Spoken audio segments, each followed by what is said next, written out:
जय हिंद। आइए आज हम लोग हर्यक वंश का मतलब पूरी तरह से यहाँ पे देखेंगे। जो क्राउन पब्लिकेशन का बुक का ये है, वहाँ से काफ़ी खूबसूरत ये बुक रहता है। और यहाँ पे चलिए हर्यक वंश को मतलब शुरू करते हैं। हालांकि उससे पहले थोड़ा सा परिचय हम लोग कर लेते हैं मगध के संबंधित में।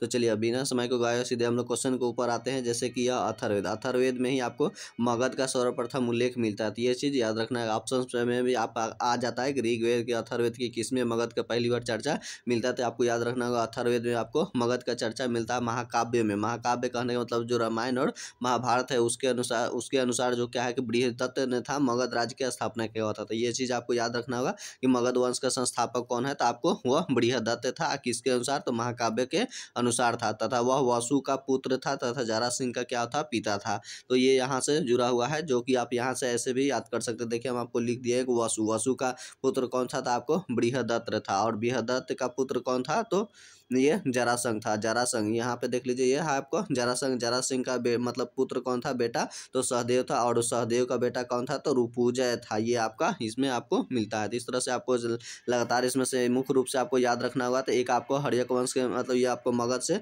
बृहदत्त को याद रखना होगा। दूसरा आपको उसका मतलब जो बेटा था वह जरासंध, ये आपको याद रखना होगा। मुख्य रूप से यही आता है। और ये चूंकि मगध अब बार बार यहाँ पे आपको मिल रहा है कि मगध, मगध आखिर वो कहाँ पे पड़ता है? बिहार में। तो याद रखिएगा यह मतलब वह मगध जो है आपको मतलब जो पटना हो गया, नालंदा हो गया, और ये आपका जो एथी गया वाला क्षेत्र है, वही सब क्षेत्र में फैला हुआ था मगध। हालांकि यह छठे, याद रखिएगा, छठा ईसा पूर्व में, यानी 6 ईसा पूर्व में से सबसे महानगर एथी में कोई एथी था तो वो आपका मगध ही क्षेत्र काफ़ी ज़्यादा वो पूर्ण रूप से उत्थान हो गया था या विकसित हो गया था। और पूरे अखंड भारत में उस समय सबसे मतलब शक्तिशाली अगर कोई राज्य था तो आपको याद रखना होगा कि मगध ही था। हालांकि मगध वंश पे देख लीजिए आपका हर्यक वंश भी शासन किया था। उसके अलावा शिशु नाग वंश भी था। उसके बाद में ये अंतिम रूप से ये नंद वंश भी था। तो ये इस तरह से मतलब क्रम में हम लोग देखेंगे। फिलहाल आज हम लोग हर्यक वंश को बारे में देखेंगे। तो चलिए सीधे आते हैं। हालांकि यहाँ पे एक आपको याद रखना होगा जरासंध। तो जरासंध जो युद्ध किया हुआ था, तो याद रखना होगा किससे युद्ध किया था? तो भीम से युद्ध किया हुआ था। और वह युद्ध मल्ल युद्ध के नाम से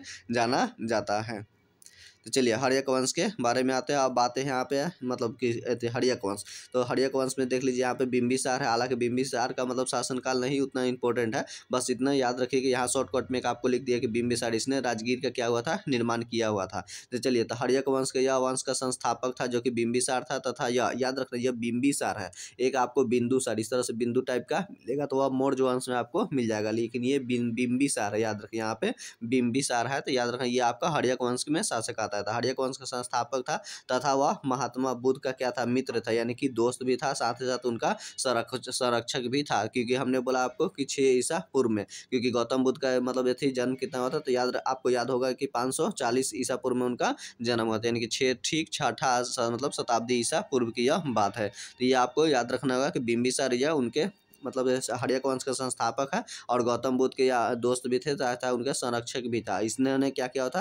राजगीर मतलब राजगिरी यानी कि गिरिब्रज के उसने अपना राजधानी बनाया हुआ था। हालांकि यह राजगीर का ही संस्थापक थे। और राजगीर आपको बिहार के, याद रखिएगा, नालंदा जिला में पड़ता है। तो बिहार के नालंदा जिला में राजगीर है, जो आप उसको राजगिरी या फिर गिरिब्रज के नाम से जाना जाता है। और इन्होंने अपना राजधानी इसी को बना लिया था। और बिंबिसार को सैनिक, याद रखना क्या कहा जाता है? सैनिक। तो सैनिक यानी कि सेना रखने वाला भी कहा जाता है। तो ये उपनाम है इनका, सैनिक के नाम से बिंबिसार को जाना जाता है। उसने विजय और विस्तार की नीति शुरू किए हुए थे। तो याद रखिए ये विजय भी करते थे और विस्तारवादी मतलब इनकी सोच रहता था काफ़ी ज़्यादा इनका क्षेत्रफल क्या हो सके, इसलिए उन्होंने विस्तार की नीति अपनाया था। बिंबिसार ने एक वैवाहिक संबंधों से अपनी स्थिति को मजबूत किया, यानी कि कहीं मतलब कहीं कहीं ऐसा राज्य क्षेत्र था जो जीत नहीं सकते थे, उसके यहाँ पे वैवाहिक संबंध स्थापित कर लिए। और उस क्षेत्र में बदले में इनको दहेज वगैरह में वो क्षेत्रफल मिल गया। तो इस तरह से उनका शासन वहाँ तक ले हो गया था। और इन्होंने याद रखना का बिंबिसार कितना 3 विवाह मतलब उन्होंने किया हुआ था, यानी कि वह 3 विवाह यानी 3 शादियां करके अपना क्षेत्र का विस्तार किए हुए थे। जो पहली पत्नी थी तो याद रखना हुआ कौन सी? महाकोसला थी, जो कि कौशल राजा के मतलब वह बेटी थी। साथ साथ प्रसेनजीत की कौन थी? वह तो बहन थी। तो याद रखना होगा कि पहली शादी उन्होंने महाकोसला से शादी किया हुआ था, यानी कि महाकोसला। कोसला में कौशल, याद रखिए कौशल, या और ये हो गया आपका कोसला। तो ये हो गया कौशल। हालांकि यह कौशल की राजधानी जो फैजाबाद उत्तर प्रदेश के आसपास में पड़ता है, यूपी में। तो याद रखिए इन्होंने यूपी में यानी कि इधर से बिहार से जाकर उन्होंने यूपी वाला क्षेत्र में भी शादी किया था मतलब किससे? तो महाकोसला से। तो इस तरह से इनका पहली पत्नी नहीं होगा। इसके पश्चात उन्होंने विवाह के पश्चात दहेज में उनको याद रखिएगा काशी उनको प्राप्त हो गया। तो ये आपका यूपी यानी कि पहला शादी उन्होंने यूपी में किया, महाकोसला से, कौशल की राजा थी। देखिए यहाँ पे भी क से कौशल है, यहाँ से महाकोसला में भी कौशला है, यानी कि कौशल ही है, एक तरह से मिलता जुलता, ऐसे भी आप याद रख सकते हैं इसको। और चलिए दूसरी पत्नी इनकी थी लिच्छवी, यानी कि आपका दूसरी ये है दूसरी पत्नी जो इनकी थी, जो कि लिच्छवी यानी कि आपका वैशाली जिला में पड़ता है, बिहार का ही है। यह गणराज के संस्थापक व चेटक की बेटी चेलना से था। च से चेटक हो गया, च से चेलना हो गया। तो इस तरह से भी आप याद रख सकते, चेलना से किया हुआ था। और अजात शत्रु का जो जन्म हुआ था, तो याद रखिएगा इसी आपका मतलब ये चेटक जो ये चेलना थी उसी से आपका इनका जन्म हुआ था। तो ये आपका दूसरा पॉइंट हो गया कि दूसरा शादी उन्होंने अपना कहाँ पे किया, तो बिहार में और लिच्छवी यानी कि वैशाली जिला में किए हुए थे। और विश्व का सबसे पहला गणतंत्र अगर कोई राज्य रहा था तो आपको ये लिच्छवी ही था, यानी कि वैशाली जिला। तो ये आपका दूसरा शादी करके यहाँ पे भी इन्होंने विस्तार कर लिया। और तीसरी इन्होंने अपना शादी जो किया था मद्रकुल में, यानी कि आपका कहाँ पे पंजाब वाला क्षेत्र पड़ता है, वहाँ के राजकुमारी जो थी क्षेमा, उसे शादी की है। इस तरह से आप याद रख सकते हैं। पहला महाकोसला यूपी में किए, कौशल के राजधानी फैजाबाद में, और यानी कि उत्तर प्रदेश में पड़ता है, काशी उनको मिला था। दूसरी शादी उन्होंने बिहार के मतलब वो वैशाली जिला में अपना किए चेटक की बेटी चेलनी से। और तीसरा शादी आपका पंजाब वाला क्षेत्र में जो करते हैं किससे, तो क्षेमा से करते थे। ये तीनों शादियां उनको याद रखना होगा। लेकिन मुख्य शादी इनमें से याद रखिएगा इनका जो अजात शत्रु जो हुआ था, इनका जो पुत्र हुआ था ये आपको वैशाली यानी कि चेलना से, तो ये आपका मुख्य रूप से इंपॉर्टेंट होता है। इन विवाहों के फलस्वरूप मगध जो था इनका, वह पश्चिम वाला क्षेत्र में, भारत का पश्चिम वाला क्षेत्र, साथ साथ वह उत्तर की ओर क्या हुआ था कि फैल गया था। इस तरह से इनका मतलब विस्तार हो गया था। उसके पश्चात इन्होंने बिंबिसार ने अंग की जो एक राजधानी चंपा पड़ता है, जो भागलपुर मुंगेर वाला क्षेत्र में पड़ता है, तो याद रखेगा ये अंग के शासक जो थे ब्रह्मदत्त की मतलब हत्या करके उन्होंने मगध में उसको भी अपना मिला लिया था। यानी कि यहाँ पे आपको वर्तमान में बिहार के भागलपुर मुंगेर वाला क्षेत्र है उसको भी आपस में मिला लिया था, क्योंकि वहाँ का राजा कौन हुआ करता था, तो वह ब्रह्मदत्त हुआ करता था। इसके पश्चात इन्होंने बिंबिसार ने अवंती के जो नरेश थे, अवंती के जो राजा थे, जो मतलब चंड प्रद्योत थे, उससे भी इन्होंने युद्ध किया। और युद्ध के मतलब अंत में दोनों दोस्त क्या हुआ था, आपस में दोस्ती बन गए, यानी कि संधि के तहत। और वह प्रद्योत जो था वह पीलिया रोग से यानी कि जोंडिस से पीड़ित हो गए थे। तो उसके राज बैदार में उनके इलाज करने के लिए आपने एक राज वैद्य यानी कि अपना किसको, जीवक को भेजे थे। यानी कि उस समय का ये बहुत बड़ा डॉक्टर हुआ करता था राज वैद्य, ये आपका जीवक, तो उन्होंने इसको भेजा था। हालांकि इन्होंने ये जीवक को गौतम बुद्ध के भी एथी में भेजा हुआ था सेवा सत्कार में, क्योंकि वहाँ वो भी बीमार पड़ गए थे। यहाँ से महत्वपूर्ण ये आपका ये बहुत आता है, ये अवंती। अब ये अवंती कहाँ वाला क्षेत्र पड़ता है, तो याद रखिएगा अवंती जो था ये आपका मध्य प्रदेश वाला यानी कि एमपी में पड़ता है। यानी कि अवंती की दो राजधानियां हुआ करती थी, एक उत्तरी राजधानी मतलब उज्जैन हुआ करती थी, या दक्षिणी मतलब आपको महिष्मती हुआ करती थी। तो याद रखना ये उत्तरी वाला जो था मतलब अवंती की राजधानी जो उज्जैन हुआ करती थी, तो वही उज्जैन वाला इस क्षेत्र में ये राजा रहते थे। तो याद रखना हुआ कौन थे, तो चंड प्रद्योत थे। और उनको कौन सा रोग हो गया था, पीलिया रोग हो गया था। और उनके इलाज के लिए कौन सा डॉक्टर भेजा था, तो याद रखिएगा ये आपका जीवक भेजा गया था, उनको मतलब सुधार भी कर दिया। अब चलिए इनकी मृत्यु होती है, जैसे बिंबिसार की मृत्यु होती है तो इनका जो पुत्र है वह कौन थे, तो अजातशत्रु थे। तो अजातशत्रु अब अपना गद्दी पे बैठते हैं।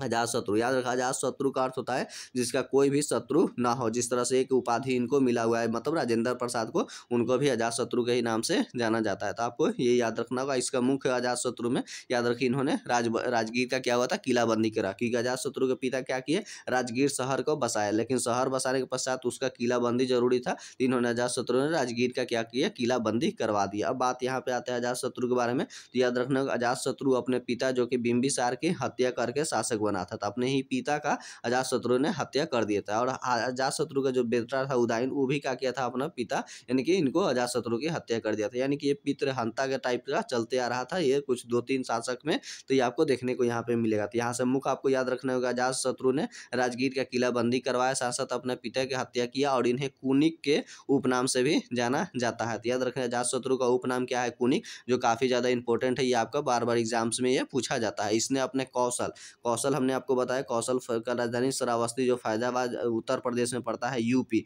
सांसद वैशाली को पराजित करके मगध पे अपना मिला लिया था। यानी कि यही वैशाली जो था, जो चेटक की बेटी चेलना थी उससे शादी हुआ था, जिसके पश्चात इनको जन्म हुआ था। तो याद रखिए यही आपका यानी कि अपना खुद ननिहाल पे इन्होंने अपना अधिकार कर लिया था, वहाँ पे कब्जे मतलब पूरी तरह से इन्होंने कर लिया। और इनके सहयोगी में था एक व्यक्ति था वर्षकार, उनके सहयोग से इन्होंने किया हुआ था।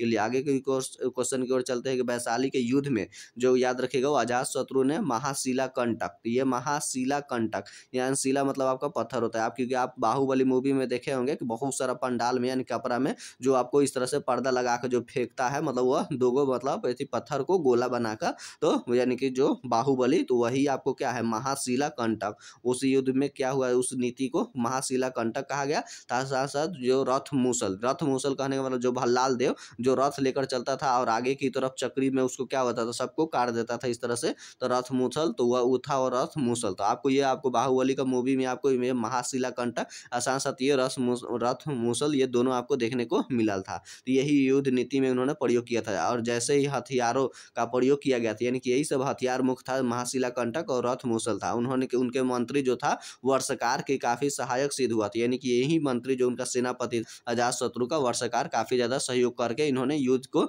जिता दिया था वैशाली के, जो कि जितना काफी ज्यादा असंभव था। चलिए अगला पॉइंट कहता है कि अवंती के जो खतरे का सामना करने के लिए अजातशत्रु ने राजगीर के किलाबंदी करवाया, यानी कि अवंती यानी कि वही एमपी वाला क्षेत्र से, मध्य प्रदेश से बिहार में जो प्रवेश करता था, इसलिए इन्होंने क्या किया था, राजगीर का किलाबंदी करवा दिया था। हमने आपको बताया राजगीर का निर्माण कराया बिंबिसार इनके पिताजी, लेकिन किलाबंदी कराने का कार्य यही आपको अजातशत्रु ने ही करवाते हैं। इसके अलावा प्रथम जो बौद्ध संगीति हुआ था, तो पहला बौद्ध संगीति 483 ईसा पूर्व में हुआ था, तो उसका भी आयोजन इन्होंने अजातशत्रु ही अपने समय में ही अपना किए हुए थे। और ये पहला बौद्ध संगीति आपको कहाँ पे हुआ था, तो राजगीर में हुआ था। उस समय याद रखिएगा महाकाश्यप जो थे उसके अध्यक्ष में थे और शासक में तो आपको अजातशत्रु ही थे। तो ये आपको यहाँ से भी ये पॉइंट आपको याद रखना होगा, काफ़ी ज़्यादा VBA ही रहता है, ये पूछता है आपसे अक्सर। चलिए अब यहाँ पे आते हैं हम लोग उदाईन के बारे में थोड़ा सा जान लेते हैं। अब ये उदाईन जो है यहाँ पे आपको हम शॉर्टकट में लिख दिए, यहाँ पे देखिए पाटलिपुत्र का किलाबंदी करवा दिया था। हालांकि ये उन्होंने उदाईन जो कि पाटलिपुत्र का संस्थापक भी रहे, साथ साथ उसको कहा किया कि उसका किलाबंदी वगैरह भी कर दिए। तो चलिए उदाईन ने हुआ था पाटलिपुत्र की को मगध का राजधानी बनाया था, क्योंकि इन्होंने पाटलिपुत्र का संस्थापक उदाईन को ही माना जाता है, लेकिन पटना कहेगा, याद रखिएगा। आधुनिक रूप से यह पाटलिपुत्र क्या हो गया है, पटना हो गया। तो जो पटना है, तो पटना के संस्थापक में शेरशाह सूरी का नाम आता है। तो ये आप पटना कहेगा तो शेरशाह सूरी मारना होगा, लेकिन पाटलिपुत्र पूछेगा तो आपको उदाईन का ही करना होगा। और पाटलिपुत्र का किलाबंदी इन्होंने ही अपना करवा दिया।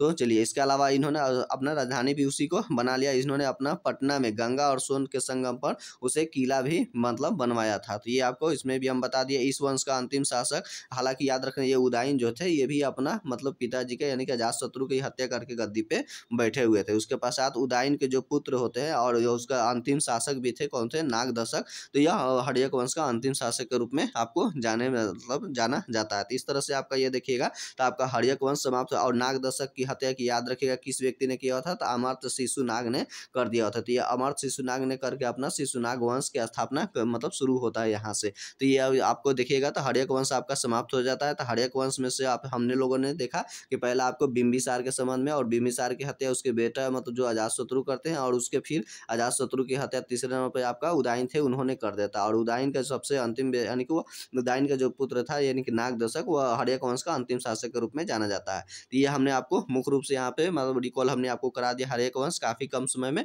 अगर आप मेरे चैनल्स पे नए थे तो मेरे चैनल्स को प्लीज़ सब्सक्राइब कीजिए, दोस्तों में शेयर कीजिए और लाइक कीजिए। अगला अगर पीछे का वीडियो नहीं देखे तो मेरे प्ले लिस्ट में जाकर देख सकते हैं। मिलते हैं अगला वीडियो के साथ में। जय हिंद।